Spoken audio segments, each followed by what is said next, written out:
She trusted the man who once swore he'd protect her till death, but on the cold night she brought life into the world. He tossed both mother and newborn onto the street like trash. Homeless, bleeding, and betrayed, she chose to survive. What he didn't know was, karma was already watching, and it would come back, not with revenge, but with redemption, written in her child's tears and her unbreakable will. In a quiet village in Ghana, 19-year-old Efia Nalo feels lucky and full of hope. Coming from a poor background, she believes her life is finally changing for the better when she marries Kwame Aduse, a man who seems kind, successful, and full of charm. Everyone in the village respects him. He smiles often, speaks politely, and acts like a loving husband when others are around. Efia feels proud to be his wife, but once they are alone, everything is different. Kwame becomes cold and demanding. He speaks to her with disrespect, calling her names and making her feel small. He insists she must earn more money from her small weaving business, even though she already works hard every day. Efia starts to feel tired, not just in her body, but in her heart. The man who once made her feel safe now makes her feel worthless. She tries to please him, to keep peace in the house, but nothing she does is ever enough. Kwame keeps a perfect image outside, so no one believes anything could be wrong. Efia stays quiet, hiding her pain. No one sees how often she cries alone, or how broken she feels inside. She walks around with a fake smile while her spirit slowly fades. Each day, the house that was supposed to be her home feels more like a prison. Her dreams are slipping away. She starts to wonder if this is the life she must accept, being unseen, unheard, and unloved. Her silence becomes heavy, but deep inside, something small still burns. A wish for freedom, a hope that this is not the end. Efia thought having a baby would bring happiness. She had always dreamed of being a mother. So when she found out she was pregnant, her heart was full of hope again. She smiled for the first time in weeks and rushed to tell Kwame the news. But instead of happiness, his face turned cold. He didn't smile. He didn't touch her belly or say anything kind. He looked at her with anger and said she was trying to trap him. Efia stood frozen, her eyes wide, her heart breaking. She didn't understand. She thought a baby would bring them closer, but Kwame only saw it as a burden. From that day, everything changed. Kwame stopped talking to her unless it was to insult her. He locked food away, leaving her hungry. Some nights, she went to sleep with only water in her belly while carrying a baby inside her. He broke her loom, the only way she could make money. She begged him to stop, but he walked away like she was nothing. Slowly, he cut her off from everyone. He wouldn't let her go out. He told neighbors she was resting because of the pregnancy. People believed him. After all, Kwame was always smiling outside, always greeting others with respect. People said he was a godly man, a good husband. No one saw what happened inside the house. Efia cried quietly at night. Her tears soaked her pillow. She whispered to the baby in her womb, promising to protect it, even when she couldn't protect herself. Sometimes she touched her belly and asked it to hold on. She was scared all the time, scared to say the wrong thing, scared of what Kwame might do next. Her world grew smaller every day, just the walls of the house, the locked cupboards, the broken loom, and the sound of her own breath. Even when her body needed care, he showed no kindness. He treated her like a problem, not a person. Efia became a ghost in her own home. Her voice didn't matter. Her pain didn't matter. And the worst part was that no one could see it. The outside world believed Kwame's smile. They couldn't hear her crying or see the bruises on her spirit. Her pregnancy, which should have been a time of joy, became her prison. Every kick from the baby was a reminder that she had to survive, not just for herself, but for the little life growing inside her. The night was dark, and the sky was angry. Rain fell hard on the roof, and loud thunder shook the small wooden hut.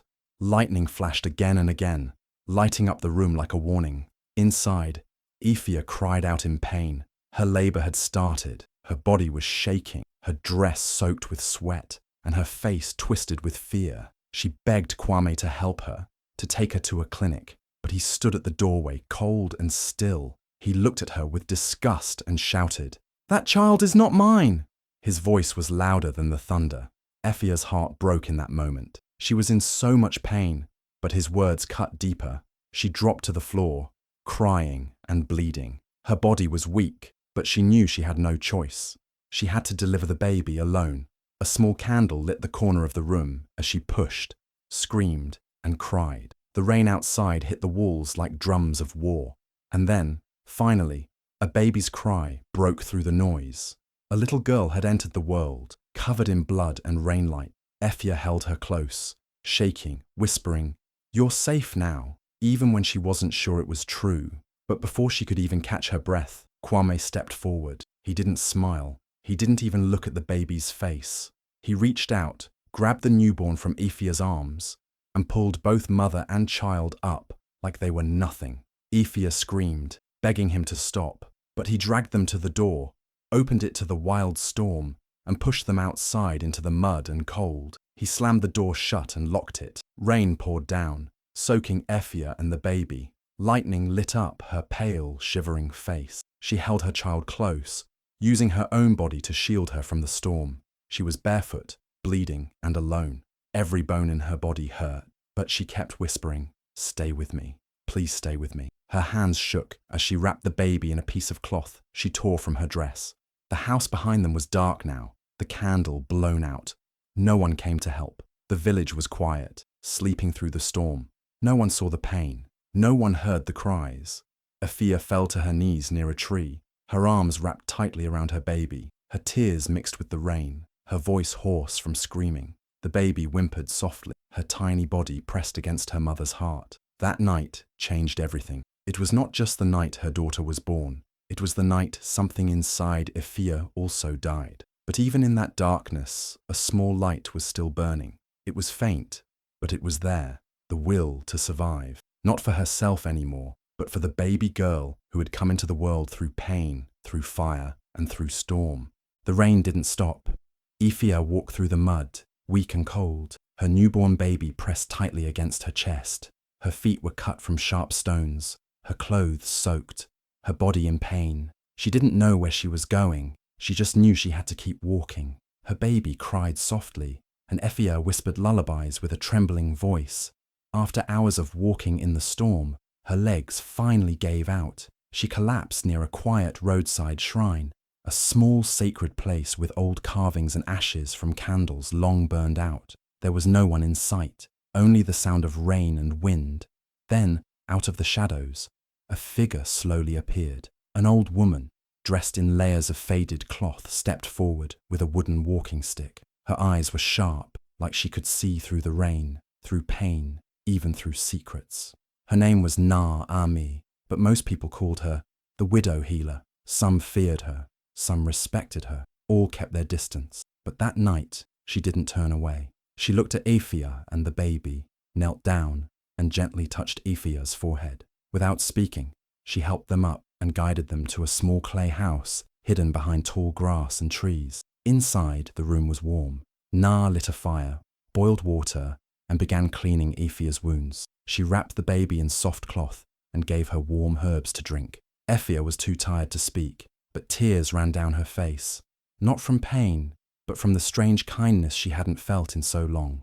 Day by day, Na took care of her, feeding her small meals, placing healing leaves on her body, and rubbing her back with oils that smelled of the forest. The baby was quiet, often staring at Na with big, calm eyes.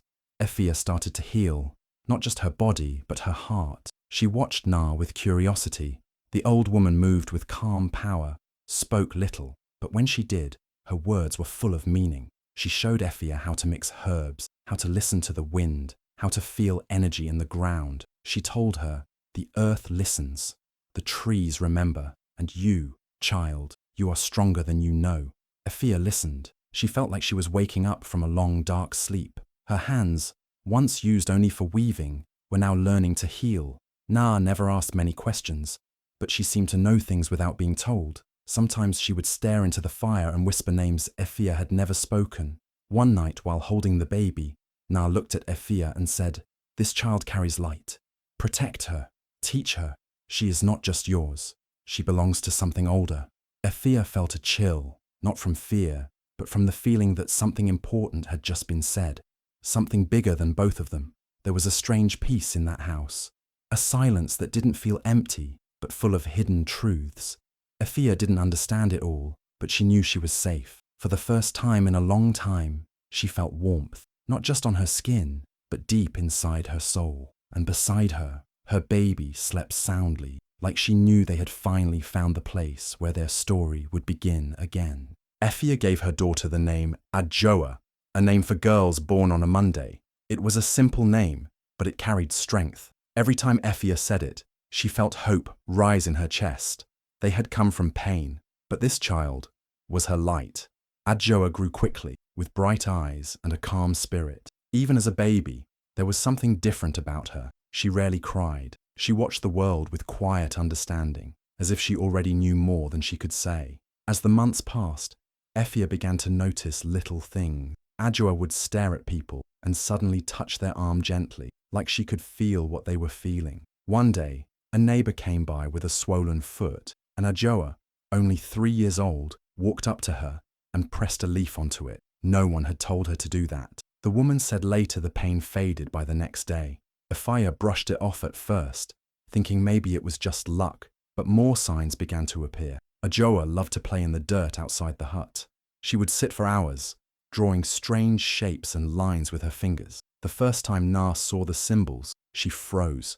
Her eyes widened. She knelt beside the child and studied the marks carefully. They were not random. These were old, powerful symbols, signs used by ancient healers, symbols Na hadn't seen since her own childhood. She didn't say much that day, just looked at Efia and said, "This child remembers what most have forgotten." Efia felt both fear and pride. How could a little girl know such things? She had never been taught. She was too young to understand books, too small to have learned these things on her own. But something inside her was awake, something ancient. Efia didn't know what it meant, but she knew one thing clearly. She had to protect her daughter from those who might not understand. Na began spending more time with Adjoa, guiding her quietly. She never forced, only watched and listened. Adjoa, even without words, seemed to know what herbs to pick, which leaves to avoid. Her hands moved with care, like someone much older.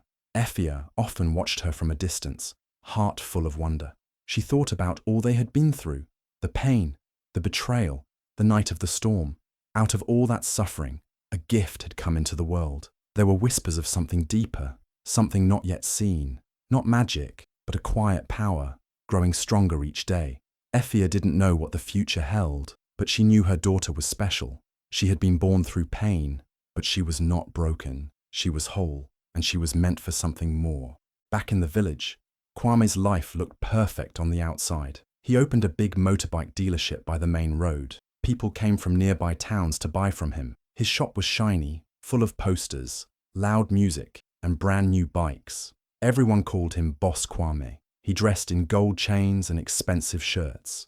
He even remarried, this time to Serwa, a woman who loved attention, loud laughter, and fancy clothes. They had twin sons, and he smiled wide for photos, acting like a proud father. But behind the smiles, something dark started to grow. The bikes he sold began breaking down quickly. One customer crashed and almost died. Another came back shouting that the parts were fake. People began to whisper that maybe Kwame's luck was not real. Then, one terrible morning, news came that Kwame's own brother had died in a strange accident while riding one of the bikes. The shop was quiet that day. For the first time, Kwame didn't come out to wave at anyone. That night, Kwame couldn't sleep. He tossed and turned, sweating in his silk sheets. He heard a baby crying. At first, he thought it was the twins, but when he checked, they were sleeping peacefully. The crying didn't stop. It grew louder, closer, like it was inside the room. Then he saw it, a small baby, soaked in blood, staring at him with wide eyes. The baby called his name, again and again. "Kwame! Kwame!" He screamed and jumped from the bed, but the baby vanished. Sarah woke up and laughed at him. "You're losing your mind," she said, rolling her eyes. "You probably just drank too much." But the next night, it happened again and again. The baby came back, sometimes crying, sometimes just staring, sometimes crawling across the floor. Kwame started locking his bedroom door, then sleeping with lights on, but nothing helped. During the day, he tried to act normal, but his hands shook. He shouted at his workers, fired 3 of them, without reason. Customers stopped coming. The dealership looked empty. Grass grew in front of the building. His money began to disappear. Sarah grew distant, spending more time with her friends. and less with him. One evening, Kwame found out she had emptied one of his bank accounts. She looked at him and said, "What? I deserve comfort. You're not the only one who's allowed to shine." Kwame's world was falling apart. The man who once controlled everything was now scared of the dark, scared of silence. He stopped going out. He sat alone, replaying memories in his head. Effia's tears, the storm, the baby girl he had thrown out. He tried to block it out, but the visions kept coming. Blood on the floor, the baby's voice, the wind whispering his name. His hands, once used to count money, now shook with fear. His eyes, once full of pride, now darted around the room, always watching, always afraid. The house that once felt big and full now felt cold and haunted, and no one, not his wife, not his sons, not his workers, could help him. Something was coming for him, something he couldn't pay off or run from, something he had created with his own hands. Effia stepped into the festival grounds, where drums beat and laughter filled the air. She wore a plain white dress and walked with quiet strength. Beside her walked Ajoa, holding a small basket of healing ointments and bundles of fresh herbs. They found a corner near the baobab tree and set up their stall. Curious villagers came close, drawn by a gentle calm they could not explain. When Ajoa met someone's eyes, that person felt lighter. A woman with tense shoulders relaxed as the child pressed a leaf to her skin. A tired farmer smiled for the first time in days after breathing in the scent of their oils. Whispers spread. They bring peace. Suddenly, Kwame pushed through the crowd. His fancy clothes felt tight, and his skin was pale. He pointed at Effia and shouted, "She is a witch! She uses dark magic!" The music stopped. People froze, unsure what to believe. Effia stayed still, her heart steady. Ajoa stepped forward, eyes calm like deep water. The village chief raised his hand for silence and led them all under the great tree. He asked Ajoa, "Is this true?" The child nodded and spoke clearly. "He left us in the storm. He stole money from his workers. He sold bad parts that hurt people." Each word sounded like truth ringing through the square. A man with a bandaged arm spoke next. "I crashed because of a broken bike from his shop," he said. A woman near him added, "He cheated my brother out of his savings." Faces turned toward Kwame, shocked and angry. He tried to speak, but his voice failed him. The chief looked at him and said, "Are these things true?" Kwame's confident face fell. He swallowed and nodded, unable to meet anyone's eyes. Without another word, 2 guards stepped forward, took him by the arms, and led him away. His expensive watch slipped off and landed in the dirt. The crowd watched in silence as he walked off, free hands empty. Effia stood calm, clutching her basket, tears in her eyes but no fear. Ajoa slipped her small hand into Effia's. The villagers parted, some nodding in respect, others whispering apologies. Then the drums began again, and music floated back through the air. Effia and her daughter exchanged a soft smile, knowing that truth and courage had won this day. Karma speaks through children. In prison, Kwame is tormented by dreams of Ajoa. Night after night, he wakes drenched in sweat, hearing a baby's cry echoing through dark halls. He sees her small face, serious and calm, as she reaches out to him with tiny, bloody hands. In his mind, he relives the stormy night when he threw Effia and the newborn into the rain. He feels the cold mud on his shoes, hears Effia's terrified screams, and tastes the salt of his own regret. Each morning, guards find him trembling in his cell. He covers his face, hoping the dreams will stop, but they only grow stronger. He remembers how Serwa smiled as she emptied his pockets and left him with nothing. He feels the weight of every lie he told, every cruel word he spoke. In those visions, Ajoa's eyes follow him, showing him the fear he once ignored. He cannot escape the truth he buried years ago. Meanwhile, Effia walks through the village in quiet grace. Officials have asked if she wants to press charges, but she shakes her head.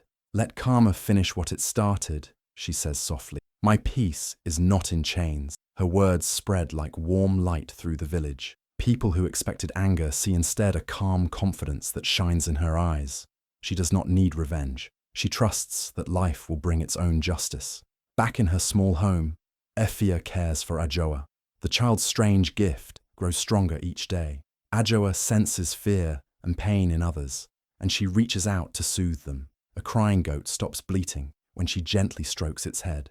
Two children on the path stop fighting when she hums a simple tune. Neighbors leave fruits and flowers at their door, thanking them for the quiet comfort they bring. As days pass, the contrast becomes clear. Kwame sits in a cold cell, haunted by a child he tried to destroy. His nights are filled with echoes of Ajoa's cries. He once believed he controlled life, but now he is powerless before the smallest soul he harmed. Efia, on the other hand, stands free under the sun, her heart unbroken. She shows the village that true strength comes not from force, but from kindness and forgiveness. In the end, it is a child's gentle voice that delivers the final lesson. Harm done in darkness will find its way back into the light, and only compassion can heal the wounds of the past. Efia opened a small wellness center at the village edge, its walls painted bright and its windows wide open to the breeze. Inside, baskets of dried herbs hung overhead, and soft mats covered the floor.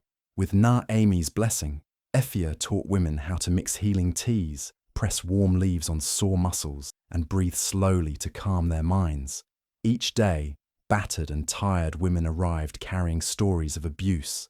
Efia listened without judgment and guided them gently towards strength. There was no talk of revenge, only of rebuilding life with kindness and care. Outside, Ajoa led a circle of children under a mango tree. She sang simple songs about balance and showed them how to stand firmly and feel the wind's energy. When a shy child hesitated, she reached out her small hand and the child relaxed. Ajoa drew old symbols in the dirt and explained they were reminders to stay true to one's roots and help each other. Parents watched in wonder, amazed at the calm power of this little teacher. Word spread fast. Travelers stopped to buy soothing balms or join a short breathing session. Neighbors brought fruits and wildflowers as thank you gifts. Each evening, Efia and Ajoa cleaned their space together, tired but happy. No one asked her to forgive Kwame or seek a new romance. Instead, Efia built a lasting legacy, a place where healing grew from shared stories, gentle hands, and the simple power of community. Kwame walks out of the prison gates with empty hands and heavy steps. His body is thin now, and his clothes hang loose. He follows the dusty path toward the village, unsure where to go. In the distance, he sees the bright walls of Efia's wellness center, glowing like hope against the dry earth. He pauses at the gate and watches through the bars. Inside, Efia stands tall before a circle of women, guiding them in slow, confident breathing. Their faces show calm strength, and each woman gently places a hand on her own heart as Efia leads them. He remembers how he once broke her spirit, and the sight stabs at him like sharp stones. Beside the women, Ajoa sits on a low stool with a soft smile on her face. She draws symbols in the dirt with a stick, her small fingers moving sure and steady. When she looks up, her eyes meet Kwame's for a long, silent moment. He feels a knot in his chest tighten as he sees the same fierce kindness that warmed him in his dreams and haunted him in his guilt. Ajoa does not speak. She simply holds his gaze, and in that stillness, she tells him everything he lost. He watches her turn away to teach another child, and his own feet feel rooted to the ground. A single tear rolls down Kwame's cheek, warm and slow. It is not the sorrow of asking for forgiveness, but the ache of knowing he can never undo his cruelty. He stays at the gate, a witness to a life he once tried to destroy and cannot touch now. The women's gentle voices rise in a soft song, and Efia's hand rests on Ajoa's shoulder as they continue their work. The wind carries the sound to him, and he feels the weight of Na Amy's wisdom echoing in his mind. What the wicked plant, the wind will one day return to them. As the sun dips low, his shadow stretches long across the path, and he understands at last that some losses cannot be paid back, only lived with. Thanks for watching. If you enjoyed this video, please like, share, and subscribe. Drop a comment below and let us know your thoughts. Don't forget to check out the videos on the end screen. You won't want to miss them.